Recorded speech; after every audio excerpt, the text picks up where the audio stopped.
My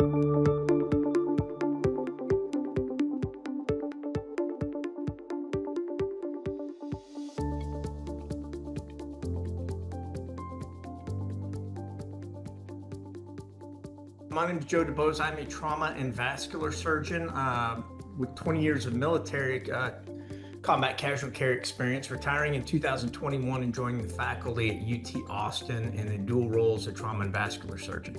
I've been engaged in trauma research for 15 plus years, trying to answer questions and solve problems and pave the way for those who will come after us to try to solve some of the bigger challenges that are facing trauma care. I think as a dual practicing trauma and vascular surgeon and someone with 20 years of military experience and 7 tours in support of combat casualty care efforts during Operation Enduring Freedom and Iraqi Freedom, and involvement in high volume trauma centers here in the U.S., that the perspective I have is the shared experience that trauma brings across both combat and civilian environments, and the lessons that can be learned and extrapolated across those two environments to the benefit of both the military provider who may be forced to care for combat casualties in times of conflict, and the civilian provider who is doing the best they can to ensure the survival and optimal outcome for an injured civilian. So having been in both worlds, I think there are some perspectives that are unique, and we certainly have board members who share those perspectives. Our board is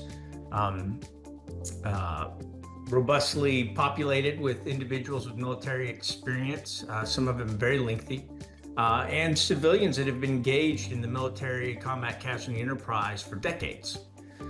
So I think those perspectives are important to speak, given the mission of TRC4 and the opportunity that has been placed in front of us.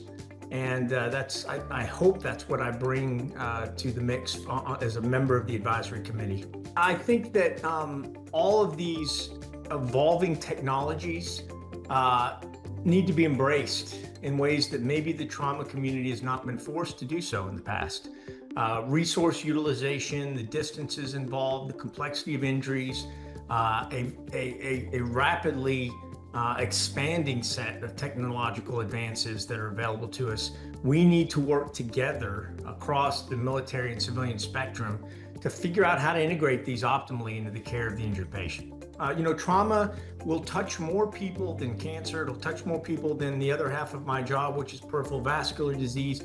Everyone knows someone who's been injured and ended up in the ER, and most people have someone in their family, either immediate or secondary extended family, that have had some severe injury that required significant care. And everyone is a stakeholder in the optimal care of these patients. Industry has a role and a responsibility to help. I think patient advocacy groups, clearly people who've been through trauma have a say and an important voice in this space. And we need to do it not in isolation, not in silos across the country. And that's where the international and the national organizations and interface comes into play and is so important. So all of these groups have a very important role to play for the advancement of trauma care. I think the state of Texas and our region, my personal region, Central Texas, has not just an opportunity, but a responsibility to engage in this space. We have one of the fastest growing areas in the country. Just south of me is, on paper at least, is one of the fastest growing counties in the United States. And we have an ever increasing burden of responsibility to that growing population to ensure that if they encounter injury, that we are doing the absolute best by them to ensure their survival and recovery.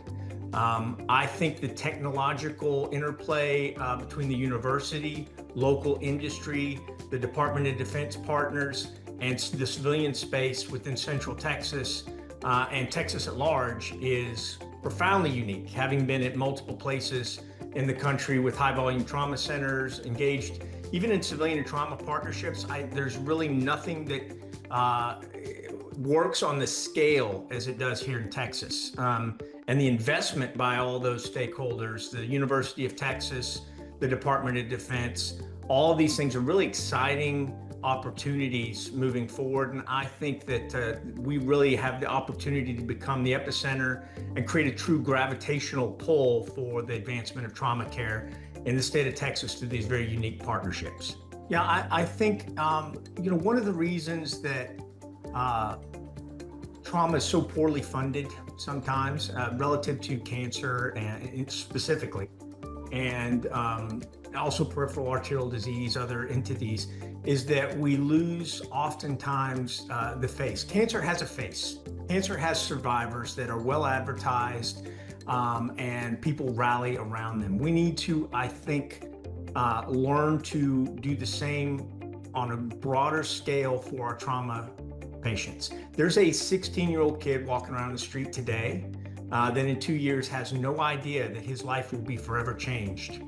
There is a family at the grocery store today that will lose a mother or father somewhere in the state of Texas today because we did not have what we needed to provide for optimal care and ensure their survival. It's life-changing, it's life-altering, and it needs a face. And we need to keep that face, even if it's not a specific person we know. I always think about that 16-year-old kid when I'm doing research. I think about that mother of 3 who's going to leave a family, and what can I do to avoid that devastating event for them, or it's certainly at least mitigate the impact of trauma on their lives so that they can continue to be, good citizens of the United States, the state of Texas, and the world.